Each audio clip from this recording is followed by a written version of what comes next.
Welcome to True nine news.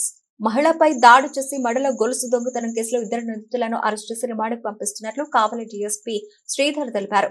Kavali DSP కార్యాలయంలో ఆయన మీడియాకు వివరాలు వెల్లడించారు. డీఎస్పీ శ్రీధర్ తెలిపిన వివరాల మేరకు ఈ నెల 13వ తేదీ ఉదయగిరి మండలం గడ్డంవారిపల్లి గ్రామానికి చెందిన కొందరు పద్మావతి పశువుల కొట్టం దగ్గరకు వెడుతూ ఉండగా ముగ్గురు వ్యక్తులు బైక్ పై వచ్చి ఆమెపై దాడి చేసి మెడలో గొలుసు లాక్కుని పరారయ్యారు. దీనిపై కేసు నమోదు చేసి ఉదయగిరి పోలీసులు ఇద్దరిని అరెస్ట్ చేసి వారి వద్ద ఉన్న బైక్ చైన్ ను స్వాధీనం చేసుకుని ఇద్దరిని రిమాండ్కు తరలిస్తున్నామన్నారు. పరారీలో ఉన్న నిందితుడిని కూడా త్వరలో పట్టుకుంటామన్నారు. నిందితులు ఇద్దరిది గుంటూరు జిల్లా వాసులని చెప్పారు.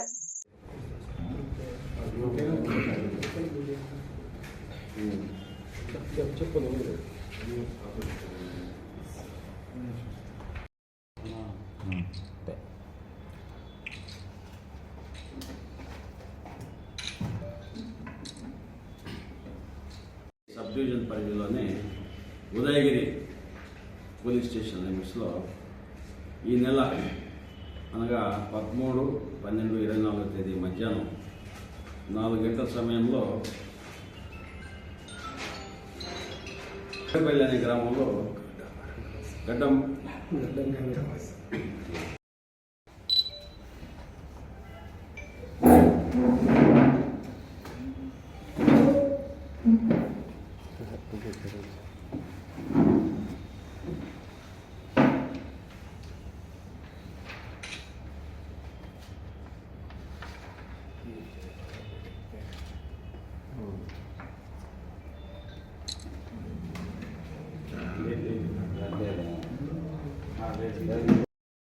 సహకారాలు అందించారు. వాళ్ళు కరెక్ట్గా వాళ్ళ ముద్దాయిలు దిగి పారిపోతున్నప్పుడు వెళ్ళేటప్పుడు వాళ్ళు ఏ రకంగా ఉంటారు, ఎట్లా ఉంటారని చెప్పడం కానీ వాళ్ళని అరెస్ట్ చేసే విషయంలో చాలా వరకు సహకరించారు. దీని అంతటి కారణం కూడా విలేజ్ విజిట్స్. మా ఎస్పీ గారు మా అందరికి కూడా విలేజ్ విజిట్స్ స్కీమ్ ఇచ్చేసి డిఎస్పీ దగ్గర నుంచి ఎస్ఐల వరకు ప్రతి ఒక్కరు కూడా వారంలో ఒక విలేజ్ అన్న విజిట్ చేసి పబ్లిక్తో ప్రజలతో అవేర్నెస్ ప్రోగ్రామ్స్ అన్నీ కూడా కండక్ట్ చేయమని చెప్తుంటారు. ఈ అవేర్నెస్ వల్ల ప్రజలు కూడా బాగా మంచి నాలెడ్జ్ పెంచుకొని మాకు ఎఫ్ఎస్లో సహకరించడం జరిగింది. విలేజర్స్ నెల్లూరు జిల్లా కావలి సబ్ డివిజన్ పరిధిలోని Udayagiri police station limits Udayagiri మండలంలో గడ్డంవారిపల్లి అనే గ్రామంలో ఈ నెల డిసెంబర్ నెల 13/12/24 తేదీ సాయంత్రం 4 గంటలప్పుడు కోదారి పద్మావతి అనే ఆమె వయసు 60 సంవత్సరాలు ఉంటుంది. ఆమె ఇంట్లో నుంచి వాళ్ళ గొడ్లు కాసుకునేదానికి ఒక కొట్టం ఉంటుంది. ఆ కొట్టం దగ్గరికి పోతా ఉండింది. ఆ టైంలో ఎవరో గుర్తు తెలియని వ్యక్తులు ఇద్దరు వచ్చేసి 2 వీలర్లో ఆమె మెడలో ఉన్న చైన్ని లాక్కున్నారు. ఆ టైంలో ఆమె రెసిస్టెన్స్ ఇవ్వగా ఆమెకి గాయాలు కూడా కలిగినాయి. ఆమె గొంతు పిసుకడం, ఆమెని కొట్టడం కూడా జరిగింది. తీసుకొనేసి ఆ చైన్తో కూడా వాళ్ళు పరారైపోయారు. ఈ విషయంగా మాకు కంప్లైంట్ ఇవ్వడం జరిగింది. ఎవరు కొంతమంది వ్యక్తులు వచ్చేసి 2 వీలర్లో నా గొంతుల్లో చైన్ లాక్కెళ్ళిపోయారు, నన్ను గాయపరిచినారనేసి ఆమె కంప్లైంట్ ఇచ్చింది. ఈ కేసు విషయంగా మా సిఐ గారు కేసు రిజిస్టర్ చేసి 309 క్లాస్ 4 బిఎన్ఎస్ యాక్ట్ కింద కేసు రిజిస్టర్ చేసి ఇన్వెస్టిగేషన్ చేయడం జరిగింది.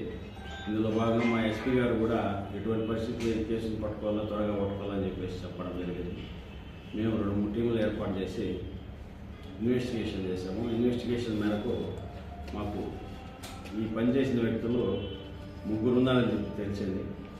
ఆ బండి కూడా మా వాళ్ళు సీన్ ఆఫ్ ఆఫెన్స్ దగ్గర మొత్తం వెతుకులాడినప్పుడు లోపల అడవి ప్రాంతంలో 2 వీలర్ కూడా పడిపోయి ఉండడం జరిగింది. ఆ 2 వీలర్ని సీజ్ చేసుకున్నాము. తర్వాత ఈ ఇన్వెస్టిగేషన్ ఆధారంగా షేక్ అరీఫ్ తండ్రి బాషి వయసు 21 సంవత్సరాలు, సాయిబాబా గుడి గోరంట్ల గుంటూరు టౌన్. తర్వాత షేక్ నాగూర్ తండ్రి పేరు మస్తాన్, వయసు 23 సంవత్సరాలు, అమరావతి రోడ్ గుంటూరు టౌన్. ఇంకొకతను లక్ష్మీ నరసింహ. వీళ్ళు 3 కలిసి 2 వీలర్లో ఈ అఫెన్స్ చేసినారని చెప్పి తెలిసింది. ఇందులో మాకు ఈరోజు